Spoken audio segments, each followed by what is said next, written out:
அனைவருக்கும் ஆழ்ந்த அனுதாபங்கள். இந்தியர்களுக்கு ஆழ்ந்த அனுதாபங்களைத்தான் சொல்ல முடியுமே தவிர, அறியாமையில் இருக்கிற இந்தியர்களுக்கு நம்ம என்னத்த சொல்ல முடியும்? வணக்கமா சொல்ல முடியும்? ஒருபோதும் சொல்ல முடியாது. அப்படி ஒரு சூழ்நிலை வரப்போகுதுங்கிறது மட்டும் தெளிவா தெரிஞ்சுக்குங்க. ஈரானுக்கு, அமெரிக்காவுக்கு தானே வார் நடக்குது. நமக்கென்ன? அப்படின்னு சாராயத்தை குடிச்சிட்டு குப்புறப்படுத்துக்கிறோம். மக்களாகிய நாம். அரசாங்கம் ஓட்டுக்கு எப்படி பணம் கொடுத்து ஓட்டை வாங்கலான்ட்டு அவனுங்க சிந்திச்சுட்டு இருக்கிறானுங்க. பைத்தியக்கார பயலுக. அப்புறம் சென்ட்ரல் கவர்மெண்ட்டு விழி முதுக்கிட்டு என்னடா பண்ணுறது அப்படின்ட்டு, இந்த முதல்ல ஹோட்டலுக்கெல்லாம் சப்ளை பண்ணுற இந்த சிலிண்டரை கட்டுப்பாட்டுக்கு கொண்டு வருது. இப்போ இதன் மூலம் என்ன ஆகுன்னா, ஹோட்டலுக்கு இழுத்து மூடிட்டா டூரிசம் முற்றிலுமாக முடங்கி போயிடும். எவனும் இந்தியாவுக்கு டூரிஸ்ட் வரமாட்டான். அதில் ஒரு பகுதி வருமானம் போச்சா, அடுத்தது இன்னும் கொஞ்சம் நாளில் டீசல் தட்டுப்பாடு வரும். அப்போ லாரிகள் ஓடாது, பஸ்ஸுகள் இயங்காது. அப்புறம் ஒரு பொருளை இன்னொரு இடத்துக்கு கொண்டு போகணும்னா ட்ரெயினைத்தான் நம்ப வேண்டியது இருக்குது. அப்போ ட்ரெயினில் ஏகப்பட்ட குளறுபடிகளாகி அது ஒரு வகையில் பெரிய பிரச்சனையாக மாறிடும். இதனுடைய முடிவு இப்படி தான் போக முடியும்னு இருக்குது. இப்போது உதாரணத்துக்கு ஹோட்டல் தொழிலுக்கு அடுத்து ஒவ்வொரு தொழிலும் இந்த பெட்ரோலியம் ப்ராடக்டை நம்பி இருக்கிற ஏராளமான தொழில்கள் இருக்குது. எல்லாமே நம்ம தேவையில்லாத பொருள்களை உபயோகப்படுத்திகிட்டு இருக்கிறோம். அப்படி உபயோகப்படுத்தும் பொழுது அது வெளிநாட்டினுடைய தயவை நம்பி இருக்கக்கூடிய ரா மெட்டீரியலாக இருக்கும்போது ஒன்றுமே பண்ண முடியாது. ஆட்டுப்புழக்கைக்கு பெயிண்ட் அடித்து டெய்லி 2 ஆட்டுப்புழக்கை சாப்பிடுங்கன்னு சொன்னாலும் நம்ம மக்கள் நம்பிட்டு அதை டிபார்ட்மெண்ட் ஸ்டோரில் வாங்கி சாப்பிட்டுட்டு இருப்பானுங்க. அந்த அளவுக்கு பைத்தியக்காரனமாக வெளிநாட்டுக்காரன் பண்ணக்கூடிய சதிகளை எல்லாம் வலைகளை எல்லாம் புரிஞ்சிக்காம நம்ம தேவையில்லாத பொருள்கள், உங்கள் வீட்டில் இருக்கிற பொருள்கள் எடுத்து பார்த்தீங்கன்னா 100க்கு 98% தேவையற்ற பொருளாக இருக்கும், உபயோகமற்ற பொருளாக தான் இருக்கும். காசை கொடுத்து வாங்கி வச்சுருப்பீங்க, அது உபயோகப்படாது. அப்படித்தான் பல பொருள்கள் இப்போ ஒன்றும் இல்லை, தீப்பெட்டி தயாரிக்கிறதோட நிறுத்திக்கிட்டால் பிரச்சனை இல்லை. இந்த பட்டாசு வெடி வெடிக்கிறேன்னு செத்ததுக்கெல்லாம் வெடி போட்டுட்ருப்பானுங்க. அவனே செத்து போயிட்டான், அவனுக்கு எதுக்கு வெடி? அவன் கேட்கவா போகிறான்? செத்தவன் கையில் வெத்தலை வாக்கு கொடுத்த மாதிரி செத்தவனுக்கு பட்டாசு விட்டுட்ருப்பானுங்க. இதெல்லாம் தண்டை செலவு மட்டும் இல்லை, இது தேவையில்லாத ஒன்று. இந்த பட்டாசு வெடிக்கும்போது அது எங்கேருந்து அந்த ரா மெட்டீரியல் வருது அப்படின்னா, பல மெட்டீரியல் வெளிநாட்டிலேருந்து வருது. உதாரணத்துக்கு அதில் அந்த பேப்பருக்கு பூசக்கூடிய மெழுகு கூட ஈரான்லேருந்து தான் வருது. இப்போ போகிறனால ஈரான்லேருந்து வரக்கூடிய மெழுகு சேராதனால தட்டுப்பாடு ஆகுது. ரூ. 80க்கு விற்ற அந்த மெழுகு ரூ. 130 இங்கேயே கொள்ளையடிக்கிறானுங்க நம்ம ஆளுங்க. எப்போன்னு காத்துட்ருப்பானுங்களா கீழ் புத்தி உள்ள பயலுக. எப்படா இது மாதிரி ஏதாவது சந்தர்ப்பம் கிடைக்கும், நம்ம 2 மடங்கா லாபம் சம்பாதிக்கலாங்கிற ஒரு இழி புத்தியோடு தானே மனிதன். மக்களுக்கு சேவை செய்கிறோங்கிற எண்ணமே கிடையாது. நம்ம வகுறு புடைக்க சாப்பிட்டா சரி, அவ்வளோதான். மற்றவன் எப்படி பட்டினி கிடந்தா என்ன அப்படிங்கிறத நம்ம மனிதனுடைய இயல்பாக போச்சு. அதனால் இந்த தொழில் விஷயத்தில் அப்படித்தான் எல்லாருமே இருக்கிறாங்க அப்படிங்கிறதுக்கு இப்போ நம்ம பார்க்குறோம். ஏன்டா ஒரு கிலோவுக்கு 2 நாள் ரூ. 50 மெழுகு விலை ஏறிடுமா? அவனை எல்லாம் பிடிச்சி செவனியோடு அரைஞ்சு, நீ மெழுகை விற்க வேண்டாம்னு அவனை சீஸ் பண்ணி அந்த குடோனையே சீல் வைக்க தெரியாத அரசாங்கத்துக்கு இவனுக்கு இங்கே எதிர்கட்சியிலேருந்து எவனா இழுக்கலான்னு உட்காந்து பார்த்துட்ருப்பானுங்க. அதே மாதிரி ஆளுங்கட்சியில் இருக்கிறவனை எவனாவது நம்ம கட்சிக்கு இழுக்கலாமான்ட்டு எதிர்கட்சிக்காரன் உட்காந்து பார்த்துட்ருப்பான். இந்த கூறுகட்ட ஜென்மங்களுக்கு இதை பற்றியெல்லாம் என்ன தெரிய போகுது அப்படிங்கிறத நம்ம சிந்திச்சு பார்க்கணும்.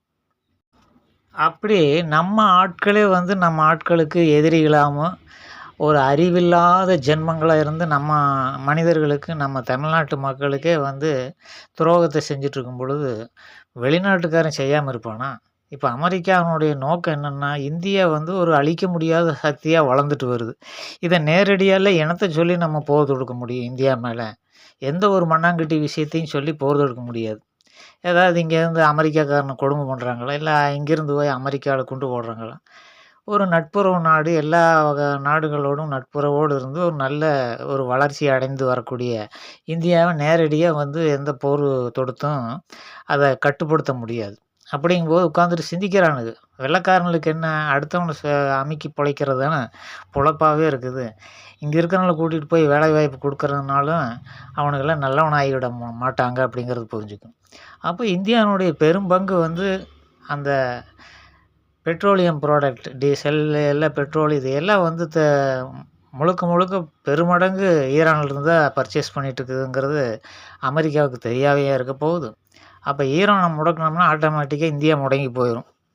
இவ்வளோ சிம்பிள். இதுக்கு போய் கால்குலேஷனுக்கு வந்து ஒரு சின்ன குழந்தைய கேட்டால் கூட சொல்லு. இதில் நம்ம மக்களுக்கு, நம்ம குடிகார மக்களுக்கு இதை பற்றியெல்லாம் ஏதாவது தெரியுமான்னு கேட்டால் ஒன்றும் தெரியாது. இவங்களுக்கு குடிக்கிறதுக்கு சாராயம் கிடைச்சா சரி, வேறு ஒன்றும் தேவையில்லை. அப்படி தான் வந்து இவனுடைய மனோநிலை இருக்கிறதுனால அரசியல்வாதி முதற்கொண்டு தமிழ்நாட்டில் இருக்கிற 99% எல்லாம் கட்சிக்காரன், எவன் போனவன் வந்தவன் எல்லாத்தையும் சேர்த்து தான் சொல்லிட்டு இருக்கிறேன். எவனுக்கு அடிப்படை அறிவும் கிடையாது, ஒன்றும் கிடையாது. மலை மாடுக மாதிரி நிஜ வாழ்க்கைன்னா என்னன்னே தெரியாமல் இப்படி இருக்கானுங்க. அந்த காலத்தில் காந்தி செஞ்ச மாதிரி நம்மவே வந்து நம்ம தேவையான பொருள்களை நம்மக்கிட்ட இருக்கிற மெட்டீரியலை கொண்டு ஒரு கண்டுபிடிப்புகளை செஞ்சு நாட்டினுடைய எதிர்பார்ப்புகளை இன்றி தொழில்துறை எல்லா விஷயத்துலையும் நம்ம முன்னேறதுக்கான வழி எவனாவது பண்ணுறானா? அவன் குடும்பத்துக்கு அவன் 80 வருஷம் 70 வருஷம் இருந்து நாசமாக போகிறானுங்க. செத்து போகிற உடம்பு தானே. இதுக்கு எதுக்கு பணத்தை சேர்த்துக்கிட்டு தான் குடும்பத்தை பார்த்துட்டு உட்காந்துட்ருக்கிறானுங்க இந்த அரசியல்வாதிகள் அப்படின்ட்டு எனக்கு புரிய மாட்டேங்குது. நம்ம தமிழ்நாடு வந்து காலங்காலமாக செழித்து இருக்கணும், நம்ம மக்கள் தொடர்ந்து நல்ல வாழ்வு வாழணும் அப்படின்ட்டு நம்ம செஞ்சு வச்சாலே நம்ம குடும்பம் நல்லா வளர்ந்துடும் அப்படிங்கிற ஒரு அடிப்படை அறிவு எவனுக்குமே கிடையாது. ஏன்டா இப்படி இருக்குது? படிப்பறிவு இல்லாதவன், சாராயம் விற்கிறவன், முல்லை மாதிரி முடிச்சப்பிக்கி எல்லாம் வந்து அரசியலுக்கு வந்துட்டு அவனுக்கெல்லாம் வந்து ஒரு அமைச்சராகி நாட்டை வழி நடத்தின எந்த லட்சணத்தில் இருக்கும்? எவனாவது சிந்திச்சு பார்க்குறாங்களா? ஓட்டு போடணும்னு சிந்திச்சு பார்க்கறது கிடையாது, அரசியலில் இருக்கிறவனும் சிந்திச்சு பார்க்க கிடையாது. இப்போ நம்ம மாதிரி இருக்கிற ஆளுக்கு தான் சிந்திச்சு பார்க்குறது இதனுடைய பின் விளைவுகள் எப்படி போய் முடியும் அப்படின்ட்டு. நம்ம நாட்டு மக்களுக்காக கவலைப்படுறோம், பயப்படுறோம். என்னடா இப்படி ஆகிப்போச்சுன்னு என்னடா பண்ணுறது அப்படின்ட்டு. இது மறைமுகமாக ஈரான் மேலே தொடுத்த போராக இருந்தாலும் இது வந்து இந்தியா மேலே தொடுக்கப்பட்ட ஒரு மறைமுக போருங்கிறது ஒவ்வொருத்தரும் உணர்ந்துக்குங்கடா. ஏன்டா இப்படி மலை மாடுகளாட்டு இருக்கிறீங்க அப்படின்ட்டு நம்ம கேட்க வேண்டியதாக இருக்குது. கொரோனா காலத்தில் சைனாவுடைய ஒரு திட்டமிட்ட சதியினால தான் உலகம் முழுக்க பொருளாதாரத்தை முடக்கிறதுக்காக பல விஷயங்களை செஞ்சு இந்தியா வந்து இந்த ஜிஎஸ்டி போட்டதுனால தப்பிச்சது. இந்த எதிர்க்கட்சிக்கார பண்ணாடைகள்லாம் வந்து தெளிவாக தெரிஞ்சுக்குங்க. ஜிஎஸ்டி போட்டதே இந்த எதிர்க்கட்சி ஆளுங்கட்சியாக இருந்தப்போ தான். அந்த ஜிஎஸ்டியினுடைய வருமானத்தை வச்சு தான் இந்த கொரோனா காலத்தை மெயின்டைன் பண்ண முடிஞ்சது அப்படிங்கிறது தெளிவாக தெரிஞ்சுக்குங்க. இந்த பெருசு பெருசாக உட்காந்துட்டு குண்டு குண்டாக இருப்பானுங்க, மலை மாடுக மாதிரி உட்காந்துட்டு இந்த பொருளாதாரமெல்லாம் டிவியில் பேசிகிட்டு இருப்பானுங்க. அவனுக்கு பேசுகிறது எல்லாமே பொய், எதுவுமே கிடையாது. உண்மையிலுமே ஜிஎஸ்டி தான் இந்தியாவை வந்து கொரோனாவிலிருந்து காப்பாற்றுச்சு அப்படிங்கிறது உண்மையான விஷயம். அதனால் இந்தியாவினுடைய வளர்ச்சி வந்து இப்படி ஒரு அழிவு நிகழ்ந்த பிறகு இந்த இந்தியா வந்து எந்த ஒரு பாதிப்பும் இல்லாமல் இருக்குதுங்கிறது அமெரிக்காவுக்கு பெரிய கவலை. 2வது சந்திராயன்லாம் விட்டு உண்மையிலுமே சேட்டலைட் விட்டு நிலவுக்கெல்லாம் விட்டு ஆராய்ச்சி பண்ணும்போது அவனுக்கு ஏற்கனவே சொன்ன பொய்யை வந்து நிரூபிக்கிறதுக்கு வழி இல்லாமல் இந்தியாவை எப்படியாவது முடக்கினா தான் அவன் சொன்ன ஆம்ஸ்டாங் நிலவில் கால் வச்சது உண்மைன்ட்டு ஆகும். இன்றைக்கும் சொல்கிறேன், புத்தகத்திலிருந்து தமிழக பாடநூல் இருந்தாவது அட்லீஸ்ட் அதை நீக்கணும். இதுவரைக்கும் நிலாவில் எவனும் கால் வைக்கலன்ட்டு நம்ம அச்சடித்து குழந்தைகளுக்கு படிப்பு சொல்லி தரணும். அதை எவனாவது சேரானுங்கள? இந்த பன்னாடு பயலுக்கு தன்னுடைய வாரிசுகளுக்கு பணம் சம்பாதிக்கிறதுக்கே நேரம் தெரியாது. இது அந்த அறிவெல்லாம் வந்து இவனுக்கு கிடையாதுங்கிறது இன்னொரு பகுதியாக இருக்குது. அதனால் இது ஈரான் மீது தொடுக்கப்பட்ட யுத்தம் கிடையாது, இந்தியா மேலே தொடுக்கப்பட்ட யுத்தங்கிறது இன்னும் 10 நாளில் நீங்கள் எல்லாருமே தெரிஞ்சுக்க போகிறீங்க. அப்போ தான் நம்ம சேனலில் வந்து எல்லாம் கமெண்ட் போட போகிறீங்க. அது வரைக்கும் அமுக்கமாக இருந்துக்கிட்டு இப்படியே எருமை மாட்டில் மழை பெஞ்ச மாதிரி இருந்துட்டு போயிட்டே இருக்க வேண்டியதுதான். இனிமேலாவது சுயசார்பு, மகாத்மா காந்தின்னு ஒருத்தன் சொன்ன மாதிரி சுயசார்பில் ஒரு நாட்டை வந்து கொண்டு போகணும். அடுத்த நாட்டுக்கு எந்த பொருளுக்கு கையேந்தக்கூடிய சூழ்நிலையை நம்ம உருவாக்கக்கூடாது. இப்போ இங்கே இருக்கிறவன் விஞ்ஞானிக்கு தான் அங்கே போய் உட்காந்துட்டு இந்த சாஃப்ட்வேர் இன்ஜினியரிங் எல்லாம் பண்ணிகிட்டு இருக்கிறானுங்க. அவனுக்கு இங்கேயே நல்ல சம்பளத்தை கொடுத்து அந்த பண்ணாடையை அங்கே போய் உட்காந்துட்டு அந்த காசை வாங்கி திங்காட்டி இங்கேயே இருந்து ஒரு ஏழையை ஒரு டிச்சு வலிக்கிறான்ல, ஒரு துப்புரவு தொழிலாளி அளவுக்கு காசு வாங்கி பிழைச்சா என்ன கெட்டு போயிடுவானே இவன். அப்படி ஒரு மனநோய் பிடிச்சி அங்கே போய் உட்காந்துட்டு இன்னொரு நாட்டுக்கு நம்ம இந்தியா மேலேயே மறைமுக போர் தொடுக்கிற அளவுக்கு அங்கே உதவி செஞ்சிட்ருக்கிறானுங்க நம்ம இந்தியர்கள் அங்கே போய். அதனால் இதெல்லாம் ஒவ்வொருத்தனா தனித்தனியாக கூப்பிட்டு சொல்லி எல்லாம் திருத்த முடியாது. ஏன்னா இவனுகளில் வந்து 2 கால் பிராணிகளாக நம்ம மனிதர்கள் இருக்கிறதுனால அவனுக்கு வசதியாக போச்சு அமெரிக்காக்காரனுக்கு. இந்த பண்ணாடைகளை வந்து ஈஸியாக ஏமாற்றி என்ன வேணால் பண்ணலாம் அப்படின்ட்டு. இப்போது அங்கே அடித்தா இங்கே வலிக்குதா இல்லையா? இப்போ தான் ஹோட்டலில் வலிச்சிட்ருக்குது. அடுத்தது தீப்பெட்டி தொழிற்சாலை முடிஞ்சு போச்சு. அடுத்தது ஒன்று ஒவ்வொன்றா பாதிக்கும்போது எல்லாம் தெரிஞ்சுக்குவீங்க. ஏதோ ஒரு நாட்டில் தயாரிக்கிறான் ஏதோ ஒரு ஜாமு, தக்காளி ஜாமு. நம்ம வாங்கி சாப்பிட்டு நக்கி போட்டு அதில் வந்து கலந்துருக்கிற அந்த வினிகர் அப்படிங்கிறது நாக்கை பூரா உரிச்சு எடுத்துரும். அவ்வளோ மோசமான கெமிக்கல் வெனிகர்.